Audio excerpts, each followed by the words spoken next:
correctly with the correct amount. D20 Radio, where gamers roll. www.d20radio.com.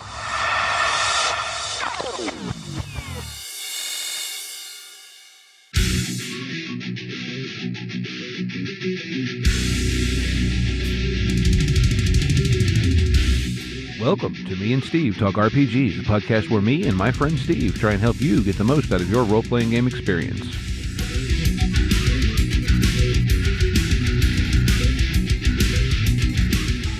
Welcome back to Me and Steve Talk RPGs. I'm here with my friend Steve. Hello, Steve. And we're going to talk some RPGs. But before we get to that, we're going to talk about Fortune and Strife. Yes, Fortune and Strife is another podcast here on the D20 Radio Network. It is an actual play podcast, and it's centered around the Legend of the Five Rings game. These are the same people behind the Court Games podcast, and they at least also used to do one called Crimson Gold Agonies. And all three of these podcasts are related to Legend of the Five Rings in some way or other. If you're into Legend of the Five Rings, curious about it, hey, go check them out. Very good podcast. We had Kakita on a long, long time ago, who's part of the cast of that show. But yeah, it's a cool game, cool people, cool show. So check that more. Obviously there'll be a link in the show notes, or go to the d20radio.com and check out the podcast tab, and you can find all sorts of cool stuff to listen to. Yeah, good stuff there. Yep. Well, so sort of prompted out of my own gaming experience recently, and I think maybe a little bit of yours, I figured we would talk about taking a break as a GM and what to do with your downtime. I was going to ask, when you mentioned this topic, you said downtime, and I was kind of curious what you meant as downtime. Well, I was more so looking at because we've talked about the general concepts of what to do with when you're not gaming and not prepping a game, but I sort of wanted to talk about the time between games, the time when you're at least for me, I always have to take a little bit of time between campaigns, especially because it's I have to get my head in the right mental space for this, and I have to figure out what I really, really want to do with it. Mm-hmm. And so where I'm at right now is I'm majorly in between games. I don't have a personal game. My public game sort of ended. I'm just, in between, absorbing media and getting ready to start something new. Well, I mean, I think we live in a world where we absorb media almost constantly. Well, yeah. But I think there's hidden gems for ideas all through that. Even stuff that you wouldn't think of as gaming inspiration.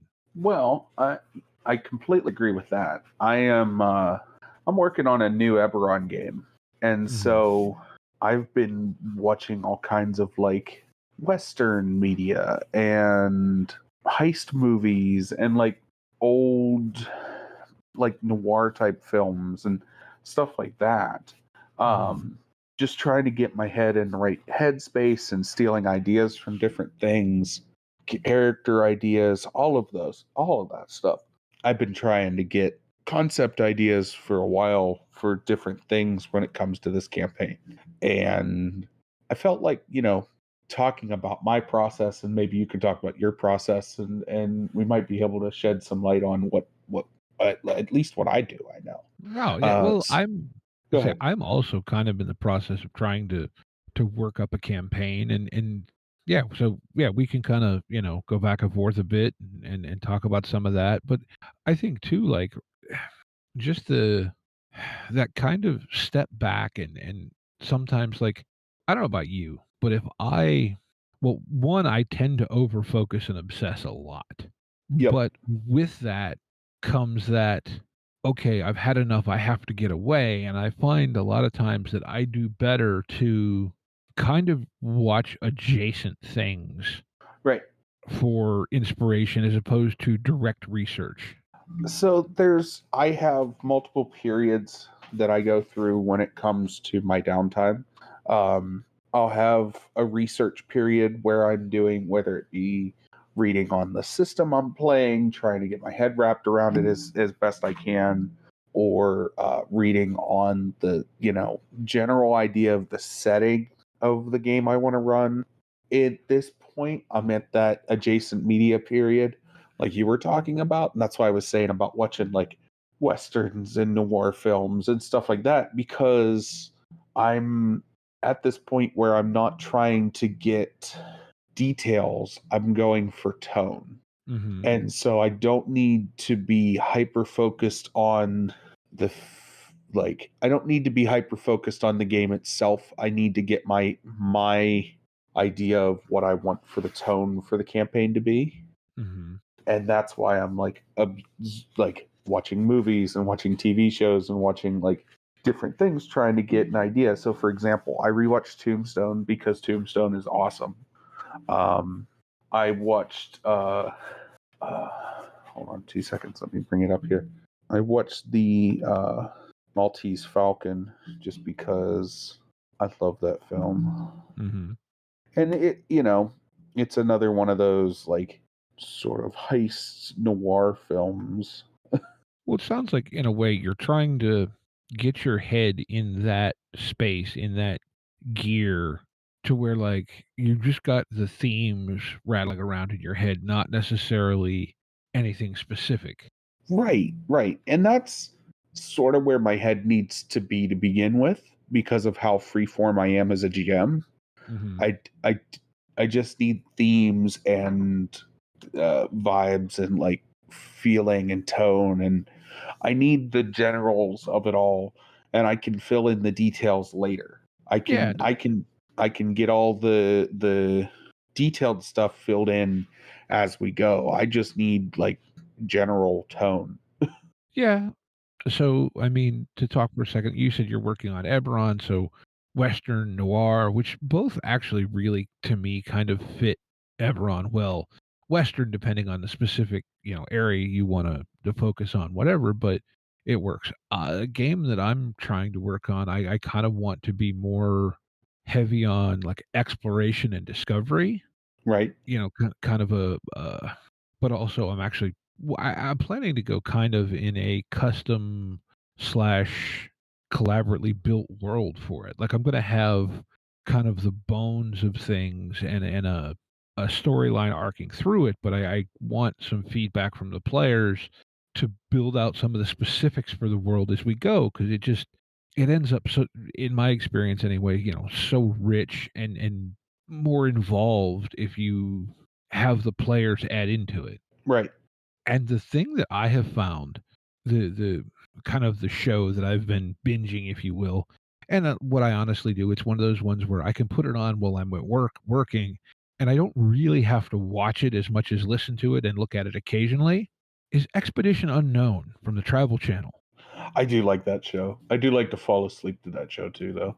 But it's one, here's the thing, and this is where I would encourage anyone as a GM to watch it, because there are little tidbits you pick up. And the thing is too is they don't do any single time period. I mean, there's been stuff from, DB Cooper, which I think was in the 70s, 60s maybe.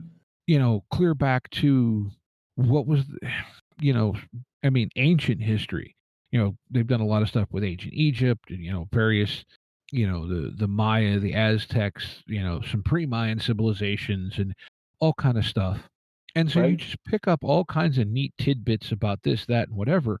And I actually learned something watching that show in the past couple weeks that would actually be useful in a role-playing context, like specific information.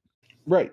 So, what is the given size of your typical adventuring party, typically? 5 to 7, 4 to 7. Okay. Okay. So, one of the episodes they did was on the French fur trader, LaSalle. And notably, what they were actually doing is they were looking for his lost ship, which is lost somewhere in the Great Lakes, which at the time, they actually had to build the ship in the Great Lakes because no one had discovered how to get there yet. Right. That was actually pretty common. Ships to be Okay. built in the Great Lakes. But this was my understanding at the time, and if I remember, what they were talking about in the episode correct, this was actually the first like sailing ship built in those waters. Mm. Okay, and this was a decent sized ship. I think they estimate it was 60 to 75 feet. You know, not a little ship. If you want to take it Right. to age of sail, it's not huge, but that's a ship. It's not a rowboat. Do you Right. know what the crew of that ship was? Now, yes, it's a trading vessel, not a pirate ship, so you didn't and being as you're the only frickin' boat, you don't have to necessarily worry about fighting off other boats. But do you know what the crew complement of that ship was? 4 or 5, like 5 or 6. What? I don't know. 6. Huh. Now, Yeah, that is a small crew, and that would be perfect for like an adventuring party. right, and in my head, I had always figured, well, yeah, we could go on a boat, but then I gotta have an army of NPCs and, well, not really. A couple plus the party, maybe. Yeah, 1 or 2 plus party makes a full boat. Oh, You know, I'm so sorry. no, it's cool. I mean, it is, almost 1 o'clock in the morning currently. Right, So, right. but like heard that, and it was just like one of those, and not that I couldn't have found that if I was researching, sailing ships, but it was just this random fact that got dropped in the middle of the episode, and I'm like, oh, well, heck, that's something I can work with. Yeah, that's something to know. Yeah, and see, I understand where you're coming from when you're like, I've been watching stuff that's like adventuring stuff. I've been watching stuff that puts you in the mindset of a shrinking city, if that makes any sense. Okay. Right? Like I've been going for that. I've been watching stuff that's got that like there's nowhere to go, there's nowhere to like it's just this I love the bleakness of a city. I don't know how to put it. Like I don't know how to describe it, but that's what I've been really enjoying. Kind of like the island city, if you will. Yeah. Not necessarily literally on an island, but isolated, Right, stuff's right. encroaching. Right, exactly. And that's, sort of the tone I want to go for this Eberron campaign is like, oh, it's because a lot of what we came out of was wide open, full access to everything. And I'm going Mhm. for an Eberron campaign that's a little bit more shut down, a little bit more reserved, a little bit, you know, there's not so much to run. Like you can't just jump in a ship and run. Mhm. You know what I mean? Yeah, no, it makes a lot of sense. Like, well, but I hear you also saying, you're kind of going the other direction, right? You were running a very open world, and now you want to run something localized without necessarily, almost without the opportunity to expand it so much. Like, Right. and I think though part of that I think can be liberating in a way because now you can drill down and really develop and enrich the area you're in because it's contained. Exactly. Exactly. I am by limiting myself, I am opening myself up to more options when it Mhm. comes to the richness and the complexity of the environment that they're in. Mhm. That makes Um makes perfect sense. yeah, yeah. And like I said, again, I'm doing all this planning and prep and it's all just in I'm very much a big proponent of taking a vacation from gaming periodically. Mhm. Um I find myself getting burnt out if I don't do it. If I don't step away from role playing games, I'll get to this point where I'm like I don't even want to look at this stuff anymore. Mhm. But if I willingly take a step away and I willingly exit the table, so to speak, I can come back at it with a renewed interest and a renewed energy for it. And I don't feel as it doesn't feel like a job. It doesn't feel like a requirement in a lot of ways, right? Like weekly Right. games, you can feel like, oh man, I gotta have something ready for this week, and Wayne be like, I don't have to have something ready. I have time. We can relax. I can take a breath. Yeah, I get that way too to a point. Like playing for me is a bit of an escape, but there are times too where even as a player, it's like, okay, I need to remember, what headspace I had my character in because of this and that Yes. and Yep. whatever, and or just what themes was I running my character based on, and like I've been kind of reliving that a little bit, going through and editing some of this Oblivion War stuff that we're putting out, which I mean, heavens, when did we finish that? Like Oh, it's been a while. it's been several months at least since we finished it. And like, going back and listening to just and there were gaps sometimes where it'd be a month between the sessions that we actually got into play, Right? and hearing just myself where maybe I wasn't running my character as consistently as I could have just because I didn't really remember, what I was going for or something. And then, at the same time trying to remember, okay, the themes of, okay, for me, my character was often very kind of literal and missed a lot of the human nuance to things. Sometimes that took a more comedic turn than I often intended it to, but I couldn't, I had the theme in my head, but I didn't have the nuances remembered because of the gaps. And that's a form of pressure in a way. Right? No, I completely agree with you. I think weekly gaming is kind of important, but at the same time I feel like weekly gaming is a trap, and I'm going to shoot to have my group play like once every 2 weeks or so.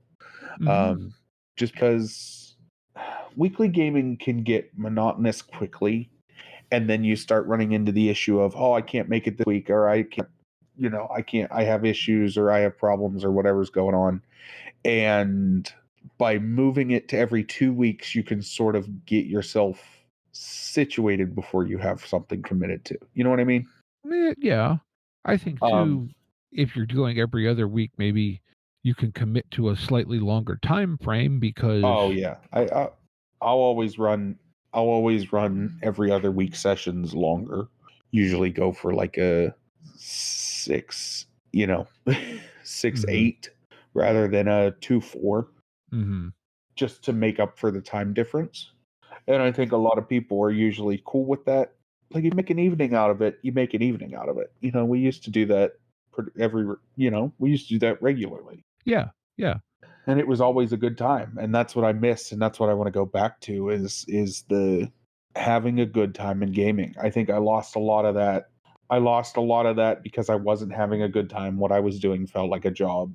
And so I'm ready to go back to the, all right, I want to sit down, I want to play every other week. I want to, get together with some friends and not actually just get together with random strangers. Yeah. Yeah, I don't know. See, it's weird too. And like, see, for me too, I've been playing, I won't say exclusively, but the majority of my play for, well, frankly, really since COVID almost has been online. Right. And, you know, I like playing online. I like the people that I get to play with. I like the fact that it's easier to find games in whatever system it is that I want to play. And been very fortunate too to find some people who are willing to come along on that same ride. But there is a different dynamic to sitting down at a table, you order pizza, whatever, and it feeds a different part of your soul. Right. Yeah. No, it kind of does. I love gaming online with people, and it's a lot of fun playing with, different people in the Discord and getting to know people over the internet. But there's something about going to a buddy's house, sitting down and talking smack to your friends in real life. Yeah, no, you're not I wrong. there's something to playing a game at a table, looking somebody in the eye and being like, roll those dice, and being able to see, oh, well, that's a die, and it actually rolled at this number, and Right, not and just, oh, even with cameras and stuff, you don't pick up necessarily all the body language and whatever, you know what I mean? Because oh, yeah, look, you only I'll speak get for myself. Even if I'm looking at the screens, I'm not simultaneously watching however everybody. many everybody as much as I am if I'm sitting at the table and looking around it. Exactly. You Yeah, don't I completely feel it. agree. I completely agree. I feel there, I feel involved. Yeah, I love gaming in person still. I know I'm not saying there's anything wrong with gaming online, and it's great when, like, if that's the game that you can get and you like playing it, do it. Go for it. I like doing it as well, but for me right now, I really like playing in person. Yeah. I think the thing too, and like convention games are fun. I think the thing for me in person, I think it really gets fun either a convention game, which because it's a convention game, they tend to be a little more turned up to 11, Right. or if it's a game with people you've been playing with. It's like those two things are the things in person that I really like. It takes a while for that cohesion of a group to develop in person if it's not a con game. Right. I feel that, but at the same time, I don't know, maybe you remember this, like there's something about that like same group new game in Oh, person. yeah. Yeah. And you already know how everybody is at the table and you don't have to figure out everybody's personal dynamics. And yeah, we might add one or two new people, but they're the ones that have to figure it out, like we've been established. Well, but right, like, you know the dynamic for about I know the dynamic of if I throw something at you, you're gonna throw this type of thing back at me, or, whoever the other person is if it's an established group. But that happens online too, so I don't know, it's Yeah, I feel like it takes a little bit more online though. yeah, Uh, there's a little bit of interpersonal that's lost through the computer screen. I think too, and maybe this is just the people that I've played with. I think there's an because it's somehow okay. Am I the only one that has more trouble listening to multiple people talking online than I do in person? No, I think it's Okay. the headphones. I honestly I think it's something with maybe the modulation of the voice chat servers. Yeah, I don't know if it's that. I genuinely think it's headphones. I think it's the speakers trying to adjust and accommodate for all voices. And so Mhm. it makes it feel a little bit less whereas in person it's a maybe a more tolerable experience when everybody's talking all at once. But I think because of that, and because we're all subconsciously aware of that, sometimes you have people this is gonna sound weird, but almost being overly polite, and then trying to not step on other people's toes, Yeah, I do and that. so you lose some of that energy dynamic that you get in person sometimes. I do that in online games a lot, and I noticed that the last time we played was I was like, "Oh, I'm giving way too much leeway to everybody and not shouting out." And the reason I wasn't shouting out is because there may have been already somebody talking, Mhm. and I was waiting for them to finish talking, and then you go, "Well, they finished talking, now another person started talking. Well, I gotta wait behind them."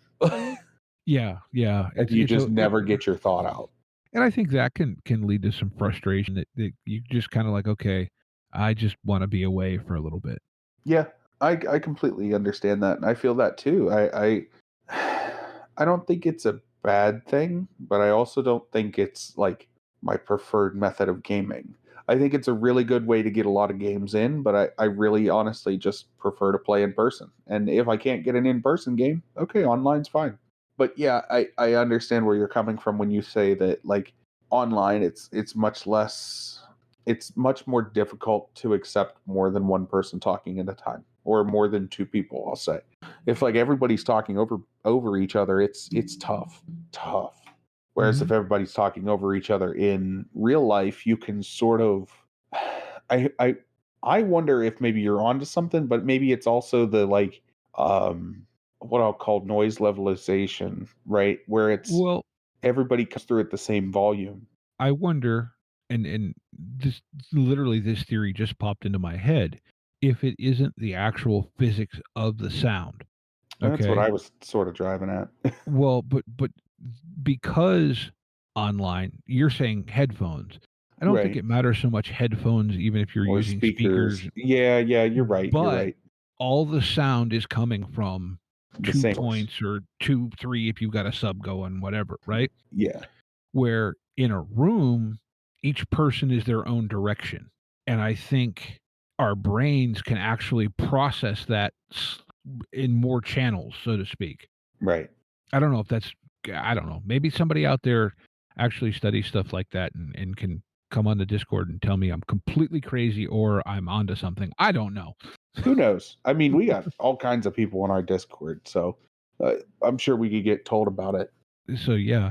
So like, what else do you do, so to speak, in between games other than kind of like decompress, low key, not really prep but inspire? Well, one of the things I'll do is I'll catch up on my podcasts. When I'm gaming, I really don't want to. I really don't want to listen to gaming podcasts aside from tip shows, Mhm. because I don't want to come across as. So it's really easy. It's really easy to steal ideas from gaming podcasts, and it's Mhm. fine if you disguise them as your own and not try to take credit for them. But at the inverse, your players are going to be like, hey, I listened to that episode of Critical Role. So I typically just stop listening to podcasts while I'm gaming. Like it just sort of goes by the wayside because I'm already getting my fix of gaming by gaming. I don't have to get like, I don't need to hear what's happening this week when I know that I have my own story to catch up on what's happening this week. Fair. And so I I hadn't get to thought of catch that. up on, yeah, I get to catch up on like, I'm caught up on Carrion Company and I'm caught up on, oh man, Critical Role has been doing this thing where they upload these abridged episodes. There's like 14 of them to get you caught up on the campaign.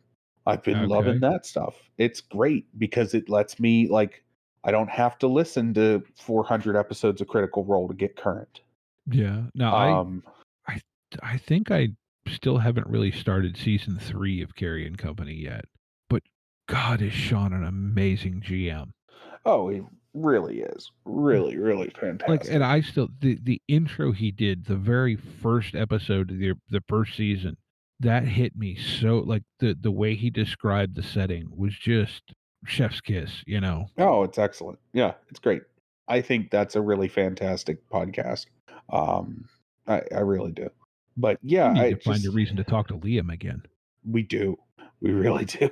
Um, but yeah, other than that, I've been catching up on, like I said, I've been catching up on stuff like Critical Role, Carrion Company, just various podcasts that I've been behind on. I finally listened to the new Order 66 podcast, right? Like stuff I've just not had time to listen to. Mm-hmm. And stuff I haven't had interest in because I already have a game. So what's the point in listening to a podcast? And I'm just going to end up like wanting to do something else. What do you think too? Part of it is, if you're not actively in a game, you do you think maybe sometimes you're listening differently because you're not in a game, so you're just listening to enjoy, not listening going, maybe I can find something I can use. You're not analyzing. Yeah, I Yeah. completely agree. I think consuming media and not analyzing it is being able to turn your brain off on a piece of media is really nice. It's really nice. And I know like a lot of people want to look at all media very hypercritically, but being able to just be like, okay, I'm going to turn this on, I'm going to turn off for a little bit and just relax, and being able to do that with a piece of gaming media is excellent, especially to keep you sharp. That's where, and I made a couple comments, and I think some of it was in our Discord, or it may have been on the D20 Discord, people talking about the Acolyte. And I tried to just watch it for the story it was, and not, well, how does this fit with this and this and this? And look, if that's how you get your jollies, good for you, right? I'm not saying that anybody watching it however they want to is wrong, but I enjoyed, and I think I still have the finale left, but I really enjoyed that, just from the kind of the different take we've gotten in that show on the Jedi Order, and kind of, in a sense, you're seeing what made the cracks that maybe made, the main saga able to happen. Right. Yeah, I'm not a fan of the Acolyte, but I'm Star Wars out. So Hey, I really wouldn't be a fan of anything at that point. I mhm. don't think there's much media of Star Wars I could consume that I would be like, oh yeah, I'm excited about this. I am excited. I'm marveled out, but I'm excited for Deadpool. I am genuinely. I think that looks great.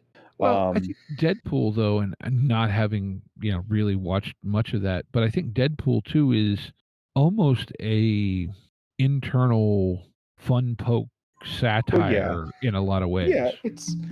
I mean, it started as a Fox series, as a Fox series, and it's really carrying its tongue in its cheek, and it's just a great time. I really am excited for Deadpool 3 or Deadpool versus Wolverine or whatever we're calling it. Yeah. I think it's going to be a really good time. I think it seems like a really funny movie, and I'm definitely excited for it. So that reminded me of something I saw on, I don't know if it was TikTok or Facebook Reels or something the other day. It was this clip of Hugh Jackman talking about, and this was way back when he first, actually, like when he first got the Wolverine role. And so he's going up, the auditions or whatever were in Toronto. And they called him back and said, "Hey, you've got the part, come back up. We want to go over some things." Right. But he had some sort of visa issue, right? So they tell him, "Well, just tell the customs that you're just going for an audition. It'll be fine." So he's going through customs to go back up to Toronto, and they ask him he said, "Well, I'm going for an audition." And I don't know how, whatever, if it was the same guy, whatever when he went like a week before, but the guy was like, "Well, you just went for an audition like a week ago. What's really Right. going on?" And he said he just lost it and broke down and spilled his guts and told him the whole thing, right? And they're like, "Well, Yeah. what role did you get?" He's like, "Well, I'm playing Wolverine." And he said the Right. guy's face just completely changes. It's like, "No, Wolverine." And he said the guy like turns around and hollers, "Hey, hey, hey, he's playing Wolverine." I I think it's so funny, and he is like, I don't know, he was so perfectly cast as Wolverine. I can't even express it. There were like a handful of people that were like, "Oh, he's no." Hugh Jackman was perfect as Wolverine. See, the one name I had heard tossed around as like kind of a wish list, and I think it could have worked. Other than I don't know how good of an actor he is, but it was Glenn Danzig. Oh, Glenn Danzig can't act. Well, He can't doesn't act to I save his mean, life. So, I yeah, physically he would okay, fit I the could, role. yeah, physically, but I it's just crazy to me that they were like, "Oh yeah, this Broadway actor, he'll be a good Wolverine." But do you have any additional thoughts on what to do with your free time between a campaign? I mean, I think, like what we've talked about as far as like kind of this research adjacent type media consumption, I think but I think too, maybe sometimes, like you said, you need a break, go do something else, listen to music, play music, Yeah. Do something that you enjoy doing that is not gaming and come back to it later. It's or okay. even like, and I don't know because I've still not taken the plunge and started painting, but is mini painting a break for you, or do you relate that to what you're doing? I haven't painted a mini in a minute, but I would say if I'm remembering back to when I was doing it, it was more so like I'm doing this in direct preparation for a game. Hmm. Now, granted, yeah, that can be a bit of an escape, and it can get your mind off of like the nitty details of like a world. So that might help. But yeah, for me, it's very much in direct prep of a game. Hmm. Well, even just playing like a minis game, like go and pick up, you like 40K, play 40K. You like whatever, you like Malifaux, play some Malifaux. I don't care. But that can even be a sufficient enough step away. I just think sometimes you just have to get up and walk away. Yeah, I mean, I don't think you're wrong. Sometimes it's just that, even if it's just a palate cleanser. Yeah, definitely. Well, with all that being said, I think we go ahead and move into game of the week. Woohoo! Game of the week. Game of the week. Game of the week. I have one. I'll go real quick Okay. here. My game is Aviary, A Murder Most Foul by Jason Van Horn. That's $7. It is a game about anthropomorphic birds that get together and kill people sometimes or kill each other sometimes, and solving murder mysteries. Okay. Kind Um, of anthropomorphic bird Brindlewood Bay kind of thing. yeah, in a way. I mean, it's just sort of a gumshoe type. I don't know if it is gumshoe engine, but it is not. But it is sort of just a investigation style game where you're trying to solve a murder mystery. And I'll Okay. throw it up in the green room. But Okay. that is mine. Well, that sounds pretty dang cool. Once you give me the link, I'll take a quick look here. There is the There link. it is. Okay. Hey, you know what? It's a different thing. And I hadn't thought of this until Deck brought it up on the Discord. You know, playing an anthropomorphic character can be kind of an exercise in, hey, how can I act like a bird or a cat? Right. How do I get these mannerisms in it? Did you catch? Because I didn't catch it at the time of play or even editing it, but when Deck brought it up in the discussion on the Discord, and then Eric chimed in and said, "Oh yeah, that was actually very intentional. You know how he's playing the cat that goes off and be's aloof, but then wants to be directly involved too, and that I is didn't pick up on that. so cat behavior. Yeah. Don't touch me. Touch me, actually. You know, Actually, pet so me. I don't know what that means if you're playing a bird, but you know, I don't know. Maybe you mimic back what somebody says. You yeah, know, is it just maybe you're. a way to amuse yourself even? Yeah, I don't know. I think it could be fun. I think it looks like a neat, interesting little game. Yeah. So, but that's that. Yeah. So I found one, and this is actually, well, normal price is like $16. It's currently, because we're still in July as we record, part of the Christmas in July sale at Drive Right. Through. It's a game called Panic at the Dojo. Ooh, I looked at this. I looked So at this and felt like we had talked about it before because it's been a coming out thing for a little while now. Yeah, it's actually on the bestseller list, so you know you may have heard of it. But so the name sounds amusing, and then I read the description and went, you know, I know. To me, this would be a fun game to play, like at a convention, Oh yeah. because the premise of this game says, you know, Panic at the Dojo is a tabletop game for 3 to 5 players set in a modern world where martial arts reign supreme and magic exists a little bit. All mundane personal conflicts, overdue rent, petty theft, movie opinions, and whose turn it is to wash the dishes are decided by high-level martial arts fights.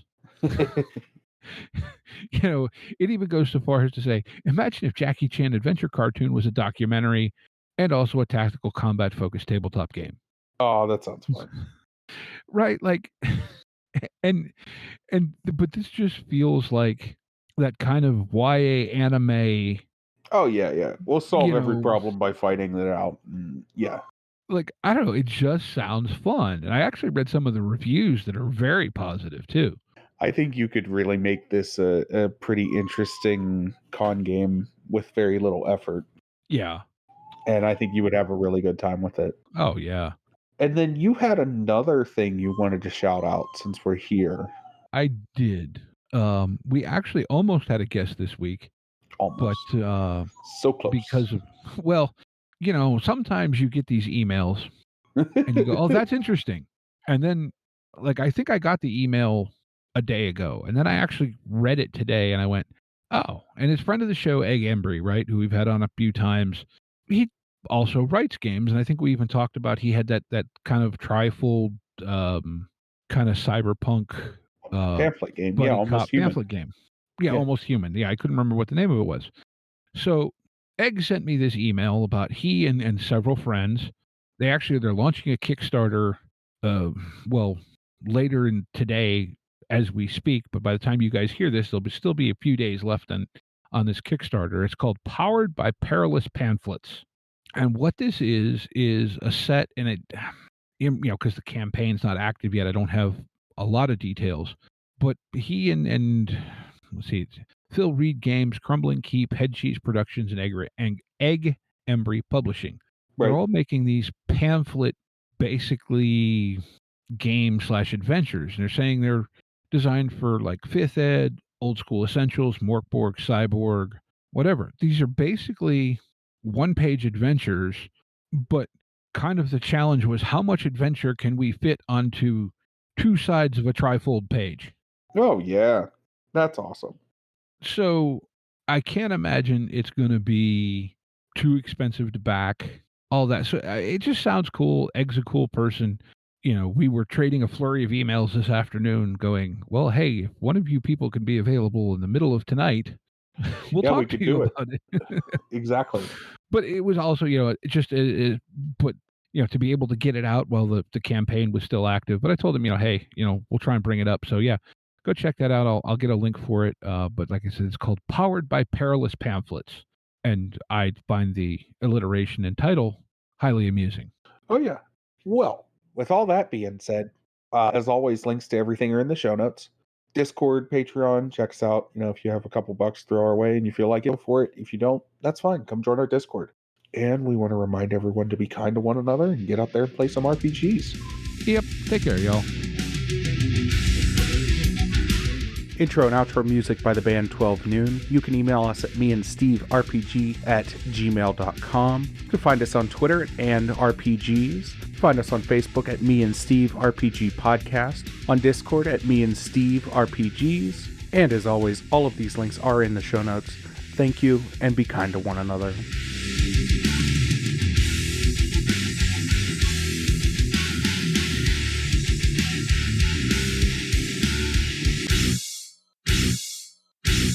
How much for the cigar? Cigar, $20, dog. You gotta go down the street to the store and buy that.